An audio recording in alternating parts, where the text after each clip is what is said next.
Well, welcome in LSU fans, and if you're down here in South Louisiana, I sure hope that you are staying dry and staying warm as we record this on a Sunday. No baseball on a Sunday, but the Tigers did play a doubleheader on the baseball diamond yesterday on Saturday and then played on Friday night. My name is Bryce Koon alongside Glen West, and we're going to kind of walk you through our takeaways of the weekend, Glenn, reactions, what can we look forward to what's going to be, I think, a pretty big benchmark opportunity as LSU heads out to Texas for obviously the Frisco Classic towards the end of it, and then the midweek game against Dallas Baptist. And don't forget, they play Monday night against Nichols at home as well. That kind of game, the schedule changes. But I wanted to start off here, Glenn, because in a lot of the social media activity, the activity on our boards, there was some disappointment about the lost Omaha. And look, LSU, the bar for LSU baseball is perfection, right? Like, and I understand that this is a storied program. 2 years ago, you had one of, I think we're going to probably look back at it as one of the best rosters in college baseball and in the 2020s at least, but and obviously in recent memory. But I did want to give credit to Omaha, and maybe that's a cop out, but I did want to give credit to Omaha because as I was kind of looking through the roster covering last night's game, we just talked about this before we started recording, Glenn. It was a lot of guys that have baseball experience. Now, is it at the D1 level? Maybe not, but they've got a lot of transfers and a lot of JUCO guys. So this wasn't an Omaha team that came in here as like these bright-eyed and bushy-tailed freshmen that had never really seen. These are guys who had played baseball, been through the grind of college baseball, and I don't know if they're going to be miles and leaps better than they were last year, but I think they did show that's a scrappy bunch that played LSU. And look, put LSU in pitching and hitting into some adversity, which the Tigers probably needed. Yeah, look, it was I think it was a good test for LSU. I mean, I think you knew going in they were probably going to win this series, and you were hoping like if they played really, really well that they would sweep it and um, do it pretty convincingly, especially after what we had seen those four games against Purdue, Fort Wayne, and then against Southern. There was really not much to critique in terms of how they performed on the mound, in the field, or at the plate. So to have some of that slippage there, I think specifically on offense was not something you want to see, but I think it's something that this team can learn from going forward. And like you mentioned, like Omaha, Jay Johnson was telling us this yesterday after the third game that essentially like the Omaha's pitching coach is somebody that played for Jay at Nevada. Like he knows them. He knows some of the people over there pretty well. And he was not surprised by the level of competition that was there. And I think you can be maybe a little prisoner of the moment when you look at last weekend against Tulane when Omaha lost a couple of those games by, I believe it was double-digit runs. They lost a few of those games by last weekend. And but like you mentioned, there's a bunch of older veteran guys on this roster, and especially from a pitching perspective, what you saw, those guys, there was a little bit of a command issues there, but when they had to make the right pitches, they were able to make the right pitches and force LSU out of their plan. From the position player side at the plate in particular, you saw Anthony Ionson's pitch count get pretty high in the first couple innings. He was able to bounce back and have a pretty efficient day and not allow any runs. Kate Anderson, I thought, was really good on the Friday night game. And then Shores on Saturday night, I thought did a decent job, just kind of going back and looking at him a little bit. Looked like he, was a little bit rough with some of the command at times, but, that's to be expected in the cold weather and, allowed some base runners, but was able to pitch out of it. So Omaha made LSU work this weekend. And I think that was really important for LSU to go through as they, like you mentioned, get ready for a week here in Texas that's going to be a step up in competition. So we'll dive into some more of the particulars here, but I do think there needs to be some credit handed Omaha's way, like you mentioned, because I think it was a good test for LSU. And I thought, for them to respond the way that they did after the loss, in particular on Saturday, was good to see. I agree with you. I think, like you said, I mean, and Jay Johnson said this the opening weekend, you could just breeze through competition. You could beat everyone 14-1, but what are you really learning about yourself? And I agree with that sentiment of, you want to test yourself. Omaha came in as a veteran team and put some pressure on LSU in different spots. So I think that's very important. I want to talk about pitching because you kind of hinted at some of the guys there. And As I was kind of scrolling through social media, I saw Cade Anderson's response to his outing, which, Glenn, you gave him credit. Cade was like, I probably could have done a little bit better. And I think that kind of goes back into the mentality. And I know we talked about this last week, but after that Friday opening day start, you mentioned this kid's got it in between the ears in terms of being an ace. That's another example, I think, of his response about, you know what? Yeah, we got the win and that's important, but I've got to do better at X, Y, and Z. You just kind of start off the top, man, with Cade Anderson. Was that just like another notch in the belt of for you, maybe that like he's got what it takes mentally and physically to be on the mound on Friday nights at Alex Box? Yeah, I mean, he expects perfection every time that he's on the mound, and when he, gets hit for a couple runs there in the 6th inning that kind of knocks him out of his outing. I mean, he was cruising through 5 innings. I mean, he was Yeah. really dialed in. I believe going into that 6th inning, he allowed maybe 2 or 3 base runners. Like, I mean, he was not getting hit. He was not walking guys. He was really dialed in on the mound and landing a lot of his pitches for strikes. He's got the slider that has become a really good pitch for him. He's obviously still got the curveball, which was a really good pitch for him last year. And his velocity on his fastball is tipped up to about 92, 93. So Mhm. he's, I mean, I keep coming back to the thing that they said last weekend, and I think it's just such a good comp for him. But the Luke Holman effect, of a guy Oh, yeah. that's just going to be really steady.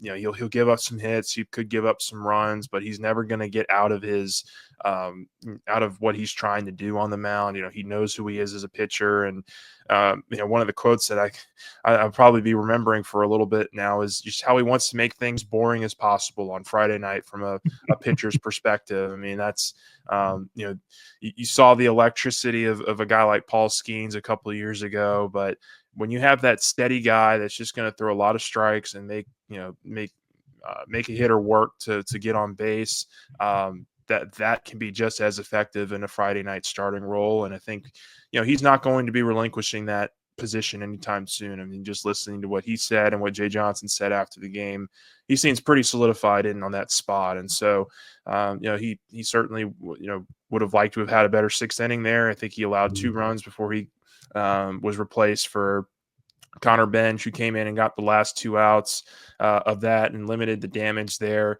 Could have been a big inning for Omaha in that 6th inning, and really kind of gotten them back into it a little bit more. And they were able to kind of stop them there.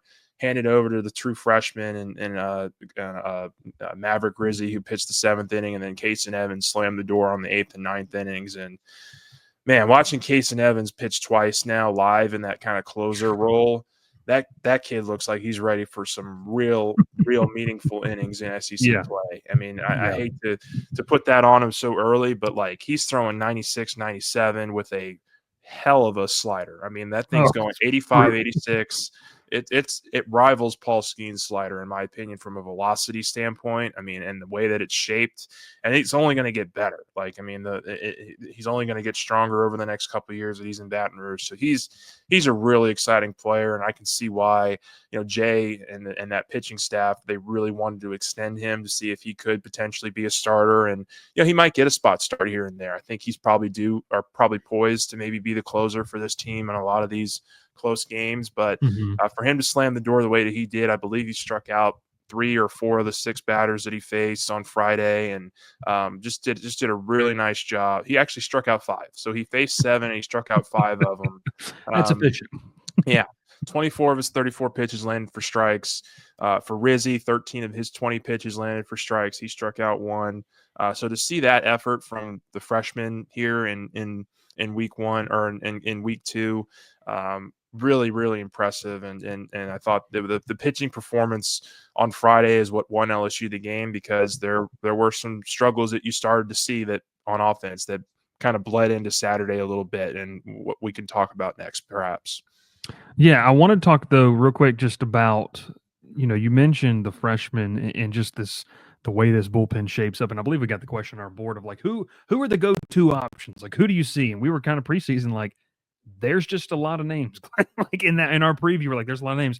And obviously, 2 weeks isn't enough to start to solidify options, but I'll say some guys are doing that. Like you mentioned, Cade Anderson solidifying the Friday spot. Case and Evans through 2 weeks, I will say, has provided Jay Johnson nothing but, I think, excitement about putting him in late inning roles and Security, yeah. opportunities. Yeah, some security. And look, I mean, you talked about the SEC play. Like, could we see him in a save situation, against Kansas State on Friday? Could we see him in a save situation against Dallas Baptist, Sam Houston, Nebraska, a step up in competition that the Tigers are going to face this weekend? So I like what you said. It's worth mentioning about the freshman pitchers. Before we get into kind of the pitching of whatever happened in the rest of the weekend, I thought you brought up a great point and a good transition point here too. Look, Glenn, hitting in the weather that has been in Baton Rouge is not easy. Like that, like in every form of the word we can say, it was not baseball weather this weekend in Baton Rouge by any means, by any stretch of the definition. But how much for you is it too early to be concerned about the lineup? Because I thought that there were some things that you could look at. We obviously saw some, I don't want to say drastic, but some pretty noticeable changes in the lineup, from day in, day out. I mean, Chris Stanfield didn't start the first game of the doubleheader, starts the second game. Some shakeup in the outfield. Like, when you looked at this, is it a product of the weather, early season, the bats trying to come around, seeing some different arms than they've been seeing? Where do you kind of put maybe your fingerprint on some of the things that maybe concern you, or maybe they don't concern you as much? Yeah, I think offensively, really from the sixth inning on Friday till about the eighth inning on Saturday of game two, LSU looked about as poor as they have from a plate discipline perspective of the Jay Johnson era. Really, I mean, like you go back to even last year. I don't know that they had a stretch quite like that. I mean, they were getting no hit through 7.2 innings of that game on Saturday in the morning or at mid afternoon, and none of the at bats looked all that great. And Yeah. when you talk with Johnson after game three, he said they got out of their plan big time, and that's something they're going to have to really, go back and look at as to why maybe that happened. But you give credit for them fighting back the way that they did in the ninth inning. And honestly, what they did in the ninth inning was they started pinch hitting some guys. Like, I mean, they were like, okay, we're done with this. We're going to start, getting some other guys in here. So they put Tanner Reeves in there. Costello picked up a big walk in the ninth inning. I believe Josh Pearson was able to get on base in that ninth inning and help, I think, eventually score a run that kind of helped LSU narrow that score down to at 1.5 to 4 before ultimately losing. So Mhm. they tried a number of different things, and then you saw them in game three really mix it up, like in terms of Yeah. the lineup. Like, it was as different a lineup card as we've seen throughout these first 6 or 7 games. And so they're going to continue to mix and match. Like, I mean, I think we talked about this in the Tinker. preseason. We talked about this in the preseason, and we're going to keep talking about it, I think, through most of non-conference play. They're going to continue to recycle or rotate a bunch of different guys in. And, there are going to be some days where Ashton Larson is playing left field, some days where he's DHing, and some days where he's maybe not on the lineup card to start. There's going to be Yeah. days where Josh Pearson's in right field and not on the lineup card. There's going to be days where Chris Stanfield, who we thought was a pretty consistent staple there for the first 5 or 6 games, wasn't on the lineup card for the Saturday game too.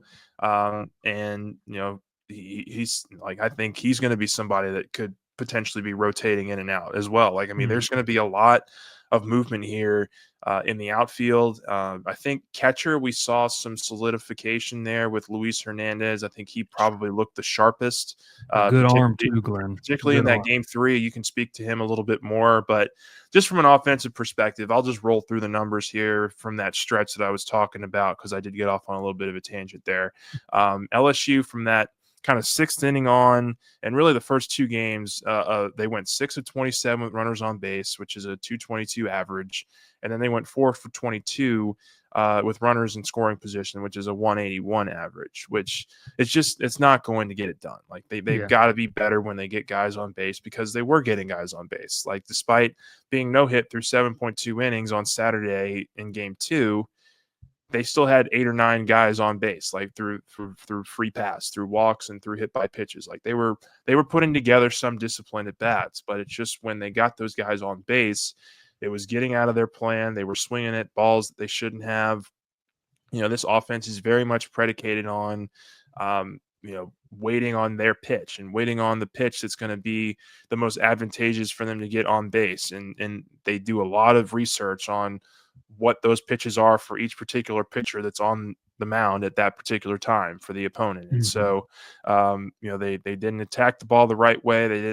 They were expanding the zone too much. They did a lot of different things there in that kind of 9 inning, 8 inning stretch where you saw them struggle a lot offensively. And so, Jay Johnson said after game 3, they're eager to get to play on Monday. Like they want to get back out there and try to work on some of the things that maybe they saw in that game 2 loss.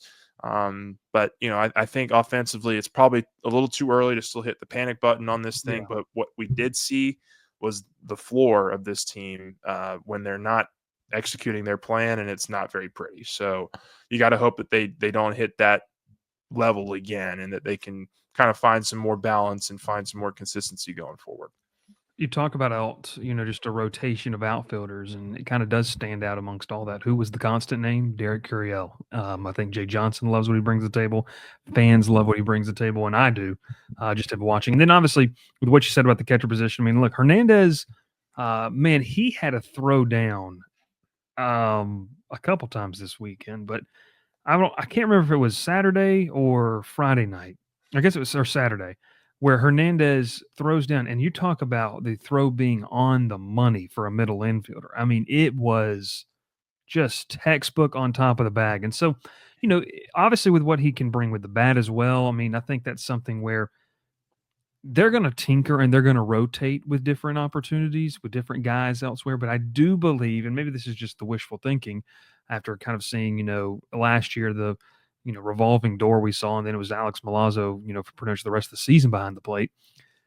I do think there's a sense that Jay wants to kind of find who's my guy behind the plate. Like if there's a certain pitcher that feels comfortable with a certain catcher, okay. But Aaron Beatty came into the game late last night.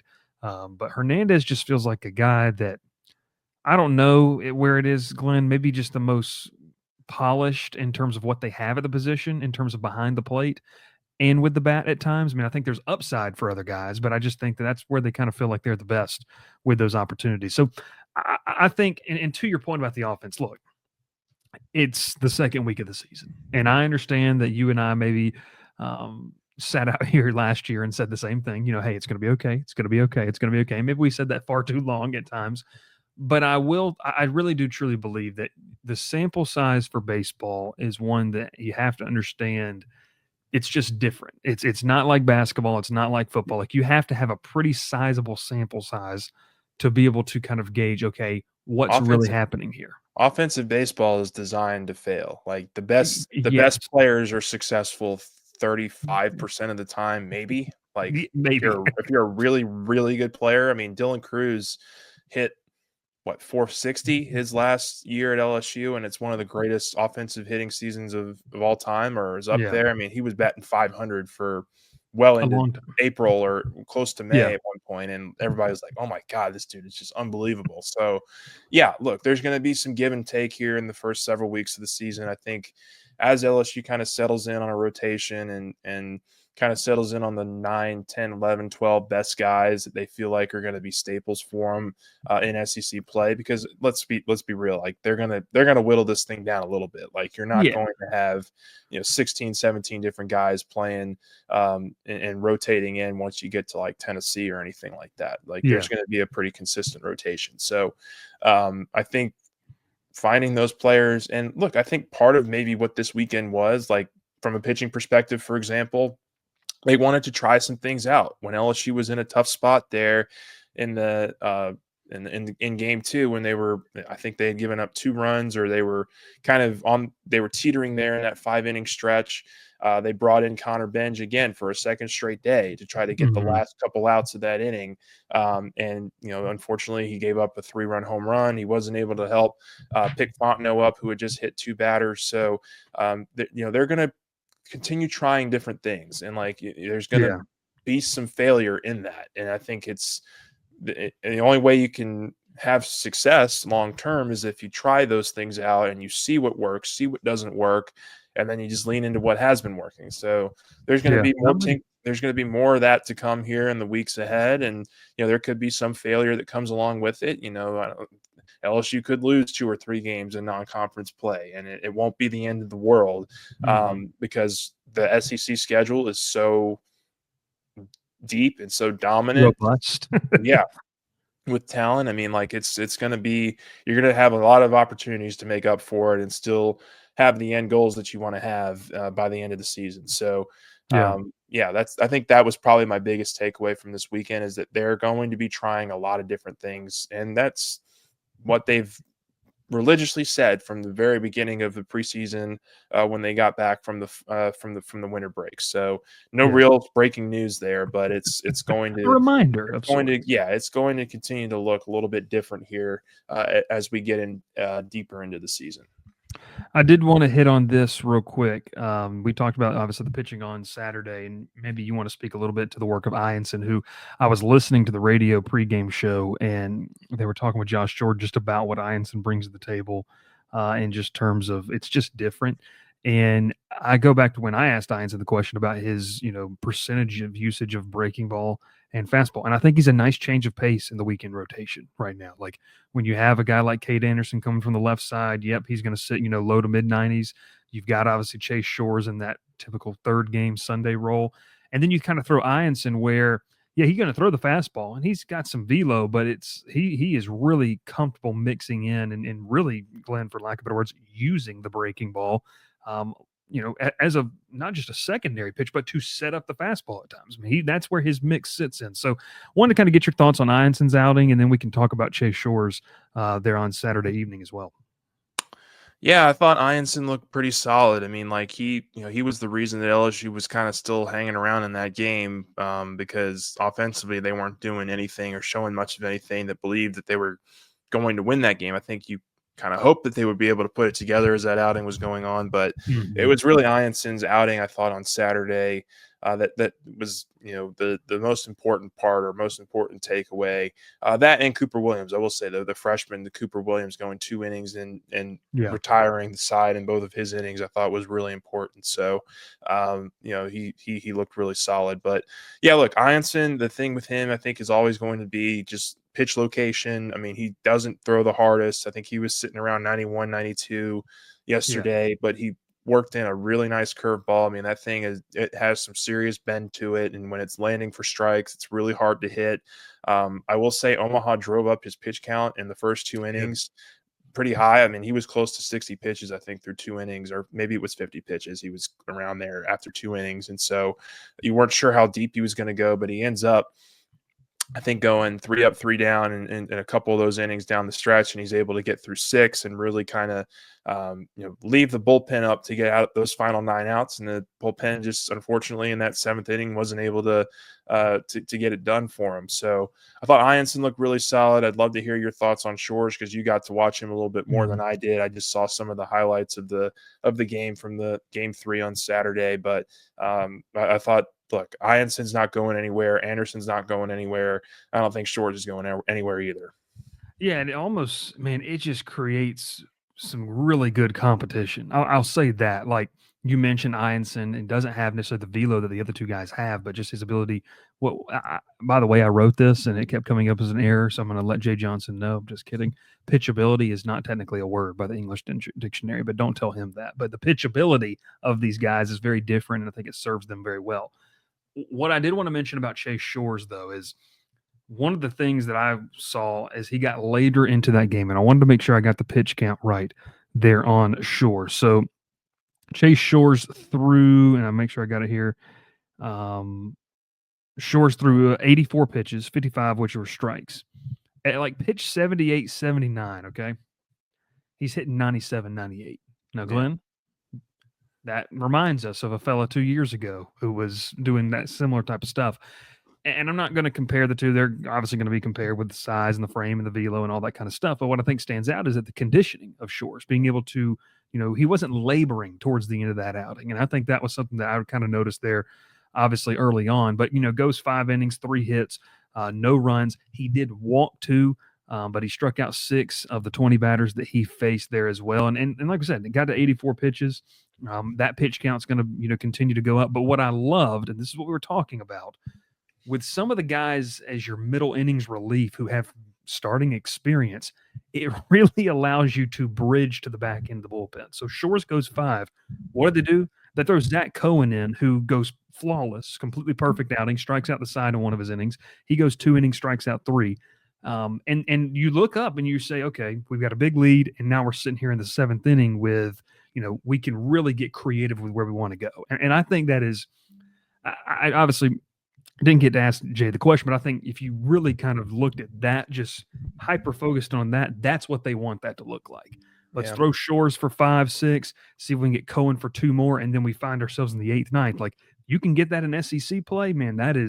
That's going to be enviable. And That, honestly, Glenn, something we that's didn't see on Sundays at all last year. Yeah, that's kind of the MLB game plan too Yeah, nowadays, isn't it? To throw 5, 6 innings with your starter and not really, have them throw 120, 130 pitches kind of exactly. deal. So like, I think that's very beneficial if LSU has the depth in the bullpen to do that. And look, I think we're really talking about one really poor inning from the pitching staff here. Like I thought, Yeah, that Saturday 7th inning was them trying to do something that maybe they weren't really ready to do yet in that spot. So it'll be interesting to see how they do that. But I do think that at least for now, it looks like they have 3 really bona fide starters that are going to be yeah, able to get you 5, 6 innings, and then you kind of fill in the pieces from there. And look, I am curious. Like they did not throw Gavin Guidry this yeah. I weekend wanted to ask again. you. Yeah, Like, I mean, I think that was by design because I think we're going to see Gavin start on Monday against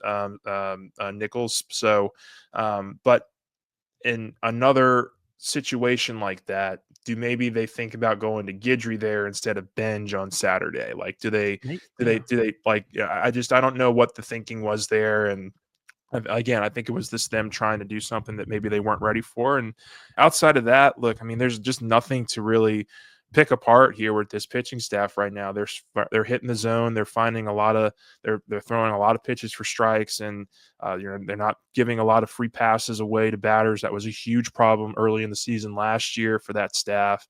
I believe they Mhm. walked 22 or 23 in the opening weekend last year, and against a very similar kind of opponent in terms of competition. So there's just going to be a lot of a lot of mixing and matching here on the pitching staff to figure out what pitcher goes where in the bullpen. But I'm very bullish on this starting group and what they've done through 2 weeks. I think it's very impressive, and we'll just see if they can continue to build on it. I go back to what I said. I think that you could really sit in an enviable spot if you near on almost with the depth that you have. You really could, in a perfect world, draw it up. And we know it never works out, that way in the perfect world, in the perfect scenario. But in a perfect world where you could have your starter on Friday, Saturday, Sunday go 5 to 6, and you've got a guy right behind him that has a little length to him and can go about 2 innings and bridge. I mean, that is just, I'm going to tell you one thing, that's very rare, not just in college baseball, but in Major League Baseball as well, to have that essentially over the course of a rotation. If you could get that Friday, Saturday, Sunday and do it more often than not, man, you've positioned yourself pretty well. I did want to say, and this is maybe being a little nitpicky, obviously a blowout. I could tell from the live thread people had kind of tuned out a little bit too. Jacob Myers struggled a little bit, hit 2 batters, walked 2 batters. Very minor. I mean, obviously people aren't going to really pay attention unless you watch the game or looked at the box score, Glenn. But I think that's just an example of a young guy. Like, just he's got the velo, and I kind of felt like he was being a little too careful with it at times. That Just was let it kind of the rip. knock on him, Shoot I it. think, coming in. Like, was he Yeah, had he was he did really well at Nichols last year, and yeah, he threw for a lot of threw some really good innings for them as a starter and their ace. But he also walked a lot of guys, and I think that was something he was working on this offseason. And last weekend, I thought he did a really nice job in his 1 inning. He was didn't walk anybody, threw a lot of strikes, and it sounds like from this weekend it was maybe a little bit different. So he's going to be a guy that I think they continue to lean into. I'll be curious to see what happens with Dalton Beck. Like, I think he is yeah, somebody that they could say, okay, we're not really finding the at bats for you or the time in the outfield right now. Let's focus you purely on pitching, because he's another left-handed arm that I think can throw 90 plus. Like I can't lie and say here that I've seen him pitch a lot going back to the fall, but LSU is very short on left-handed arms this year, outside of Anderson and Cooper Williams, and I believe DJ Primo. I'm racking my brain if there's anybody else, but I think those are kind of the main three that LSU's used to this point. And Dalton Beck could be somebody that they look at. As maybe a fourth option if they can get him ready and get him those looks as a left-handed pitcher. So maybe that's something that they decide to do is just add another veteran arm in there, somebody who has pitched before in his past. So this is just something to think about. But I do have a question for you. Like, All right. when you look at the outfield so far, and I think that's where this really comes down to, is the outfield and the DH spot. Yeah. Ideal lineup through 2 weeks. Who you got where?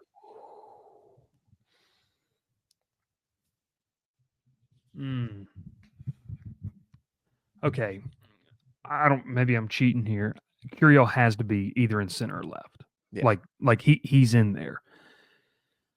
I'm really intrigued to see what Jake Brown does over the next couple of weeks with some opportunities, because I think obviously, look, there's a lot of promise with what Jake Brown brings to the table. You go back to when he was a highly rated recruit.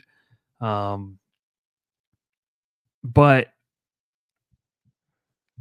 I'll cheat and say this, okay? I'm going to go with this. I'm going to go Stanfield in center, because I still think the veteran presence helps, and he's got a great glove, great speed, great glove, and that's just something that you like to have. I'm going to go Curiel. You want to put him in left or right? Left. He's played mainly left. It's been mainly left when it's not center. And then I'm going to cheat here, and I'm going to go Larson and right. And the reason is, okay, I just have a feeling that Ashton Larson is one of these guys, and you have mentioned this, and maybe you put Larson at DH, and that's fine too. You can put Pearson in right, whatever you want to do. But I think having Larson in the lineup, I think he's a guy who just benefits from ABs. And we've talked about this. He can hit, right? Like, I know it hasn't, He gets on base. He just gets on, he just finds a way. And I think you just kind of have to have that in your lineup. So if I was writing out the lineup card for Monday night against Nichols, I might go with that combination. Maybe you put Pearson in right because you feel like his glove's better than where Larson's is, and you put Larson at DH. But I just feel like having Larson in that starting nine in some capacity, whether it's in the outfield or the DH spot, he's just going to benefit from more reps, because we saw that down the stretch of the season last year, right? Like when he got more opportunities, he got comfortable. And baseball is totally about rhythm in terms of hitting. Like, it's hard to play 9 innings and then not play, get another at bat for 4, 5, 6 days. Like, that's a really hard thing to do. So I don't know. Maybe where do you differ, or are you along the same lines? Yeah, I mean, look, I think in an ideal world of how this thing looks, I think Stanfield in center tentatively, Curiel in left. It's just so hard. It's hard. I don't want to keep any of those three out of the rotation. I'll go Jake Brown in right field and Ashton Larson as DH. But I do think that as we get into SEC play, what could end up happening is we see Curiel in center field. We see Josh Pearson in left. We see Jake Brown in right.